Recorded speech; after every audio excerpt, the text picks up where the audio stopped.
Hey everyone, March 14th, 2021. It's been a few months since I updated you guys, so I had some time this afternoon. I figured I'd bring you up to speed of where I'm at in the build. So let's get right to it. Starting with this. Originally I was going to do an O-200. I got scammed on Barnstormers. Guy ran away with my money. So became what you would call gun shy about buying online after that, especially spending as much money as one can with aircraft engines.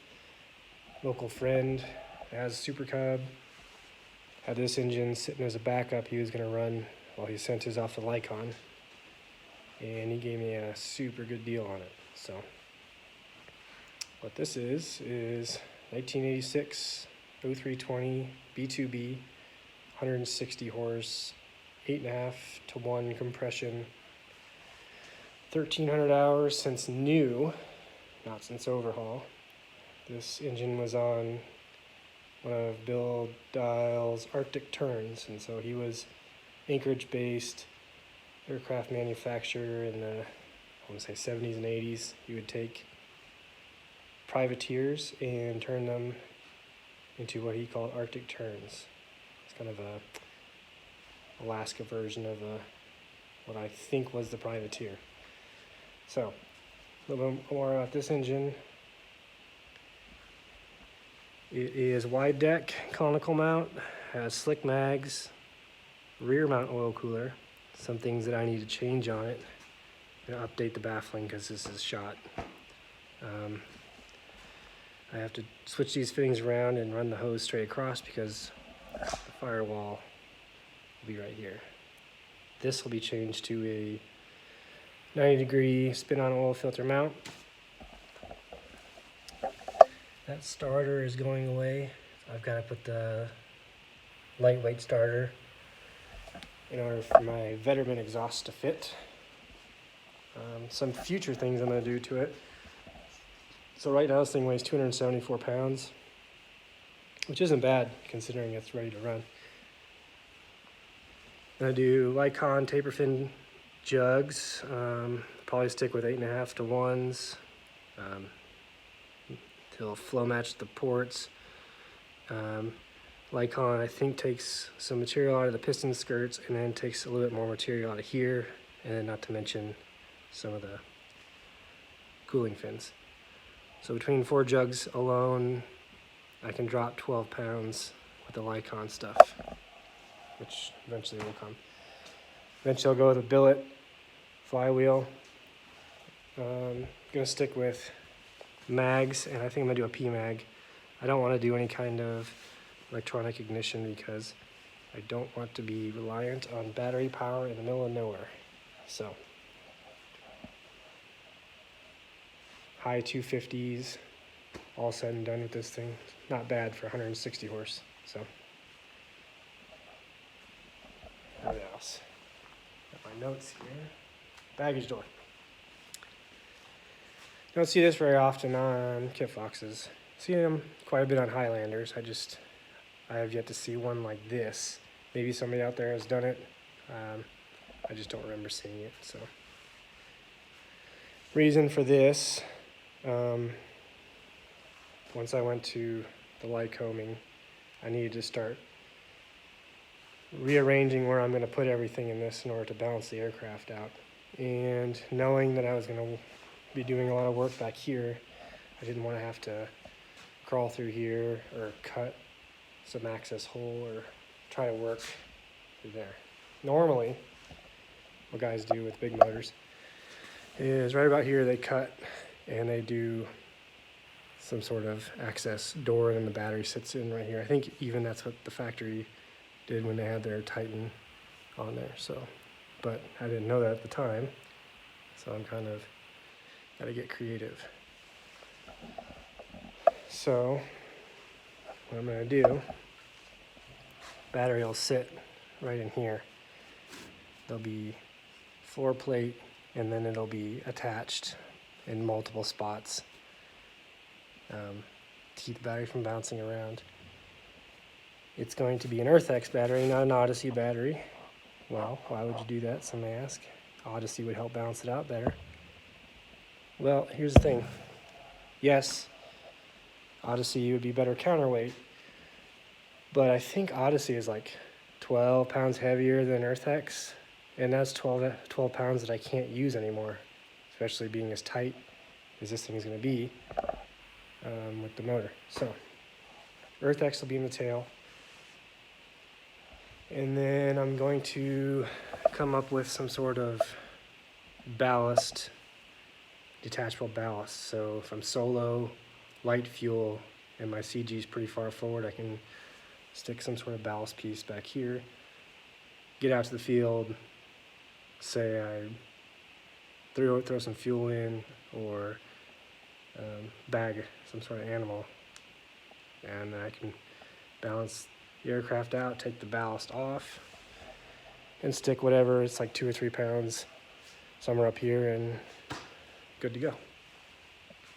Thing is I'm always going to have at least 5 gallons of fuel, survival kit, tool kit, and whatever I'm doing for the day. So, you know, food or who knows. So there's always going to be something back here. So I'm not worried about being nose heavy.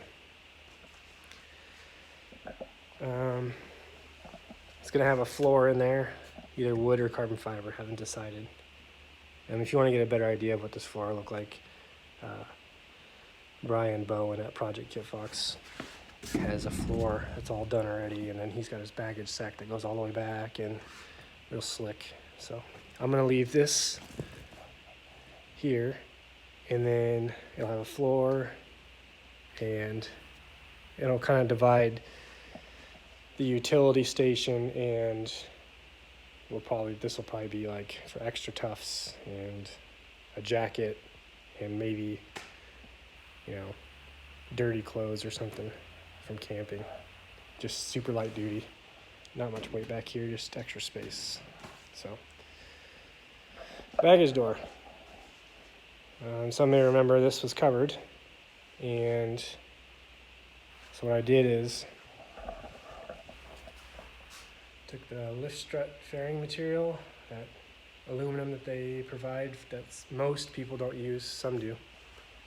Cut it up, and while the skin was still on, glued this one in and glued this one in. It's high soled to the supports, it's not riveted, so there's no holes in the structural portion. And then once I had all 4 sides glued and done, I was able to just cut an X, and then I wrapped each side down, and still ties a drum. Door itself is just O-320 with piano hinge. There'll be 2 quarter turns, 2 quarter turns, and then 1 here. And then you can see I have to redo this door because I originally bent it the wrong direction and then took a soft mallet to bend it in the right direction. But you get the point. These here, so when you have your fasteners in there and you go and you lock them down, it pushes against the skin, makes it nice and tight. So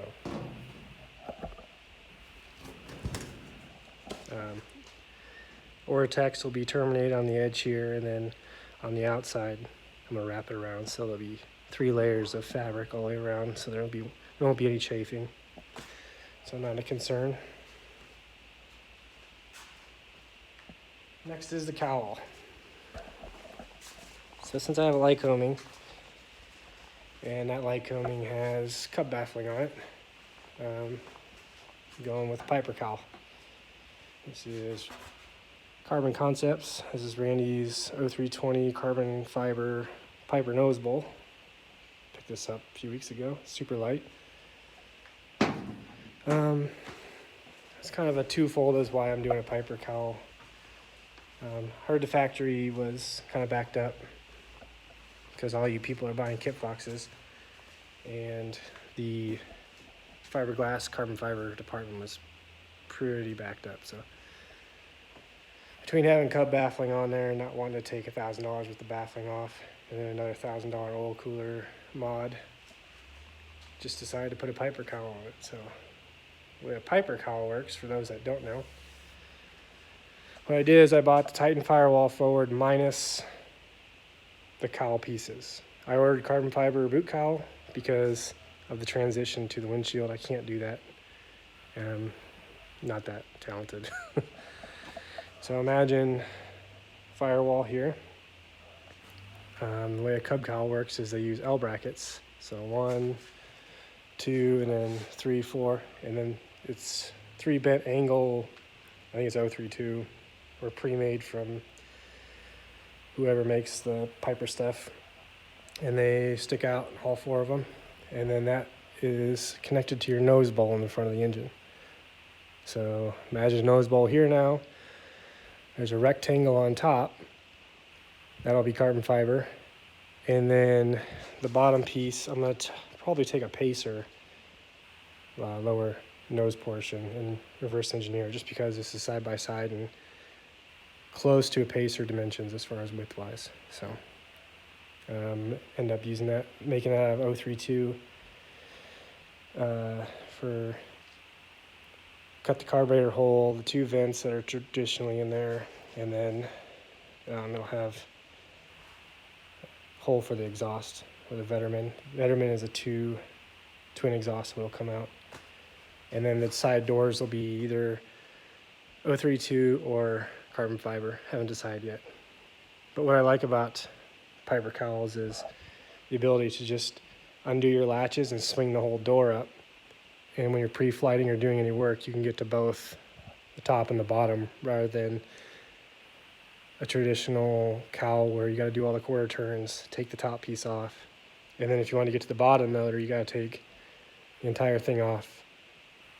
So should look interesting.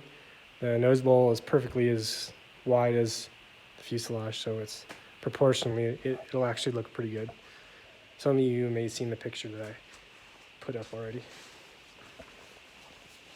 The purists aren't going to like it, but I don't care.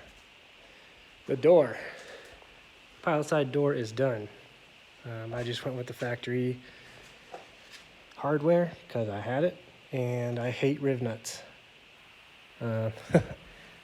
Working for the military, they love using riv nuts in their military vehicles, and they're a pain in the ass because they always want to spin. So this is the standard bubble door. I haven't put the striker plate on yet, but as you can see how much it sticks out as far as what the bubble doors look like.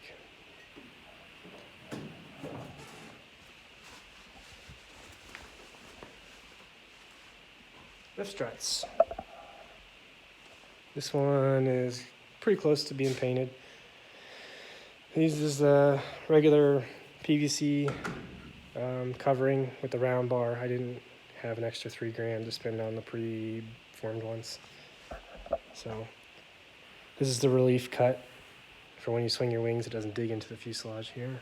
I use foam and high salt for a hardener, a reinforcing edge, and then superfill. So I just have to sand this superfill and blend everything, and then it's good to go. One thing to note, I'm leaving my lift struts open on the ends, on these, and then down there. The lift strut itself is protected by powder coat, so I'm not worried about water getting in. I can't with 100% certainty guarantee that if I were to seal these, that moisture would not get in there. So I'd rather have them breathe and run out the bottom, because if I were to get moisture in these things up in this climate, especially you fly around summer, you pick up moisture, and you leave this thing out in the wintertime, -30, you get ice and frost jacking, and they'll start separating, and I don't want to have that happen. The other lift strut is over here. This one's finished. blended, painted. Should be going on next week. So I didn't sand the lines out that some people do. So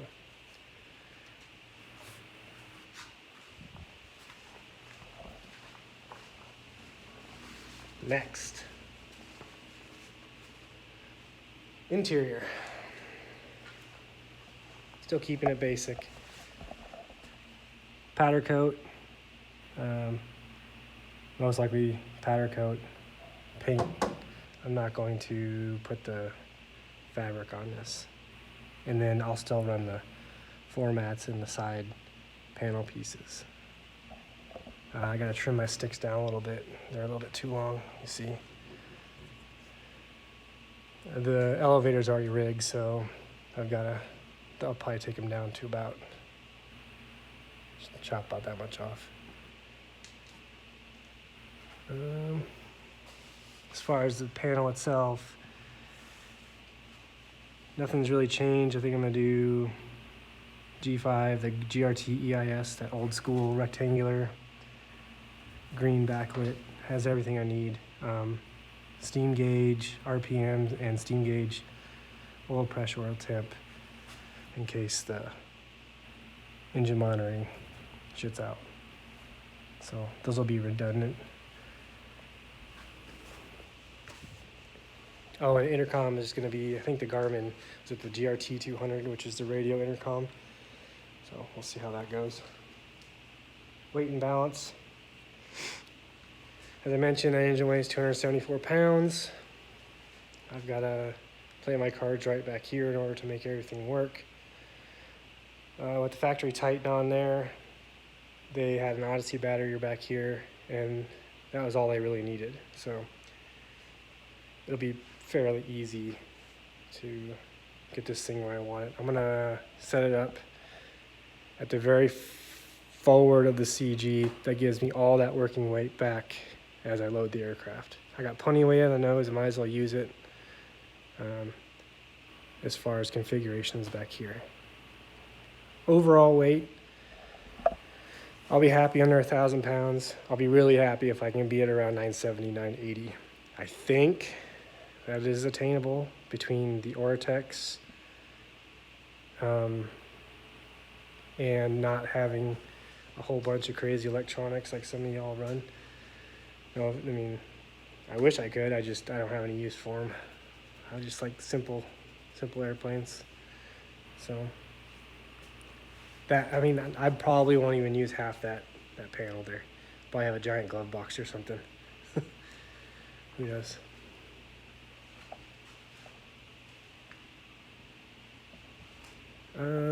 You see the fence.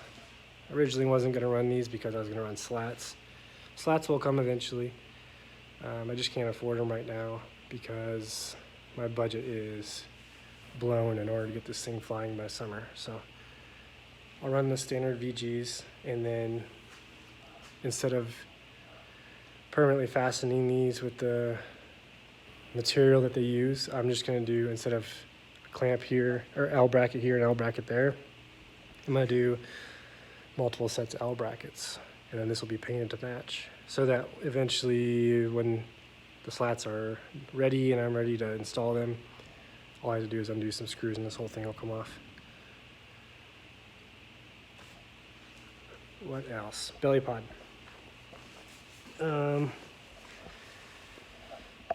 Obviously nobody makes a belly pod for Kit Fox. I know some are starting to develop one. And I think what I'm going to do is, judging by this change angle right here, it's about in the same location as the Super Cub. So what I think I'm going to do is, when Randy at Carbon Concepts has a wide body Cub belly pods sitting around, I might go see if he would be willing to let me borrow it for an hour and mock it up to see if it'll work. I think it will. And if it does, then Randy, you're probably going to have a whole bunch of people trying to get wide body Cubs. Eventually he wants to develop an actual Kit Fox one, but you know, if you're one of the first that are doing this, sometimes you got to make other stuff work. So we'll see how that works out.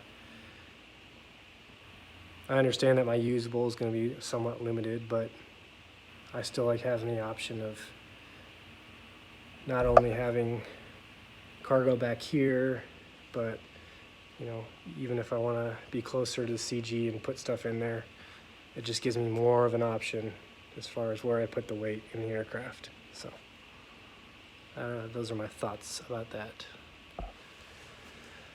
Registration goes in next week. I know there's kind of a delay, so who knows? I'm kind of at the mercy of the FAA on that one.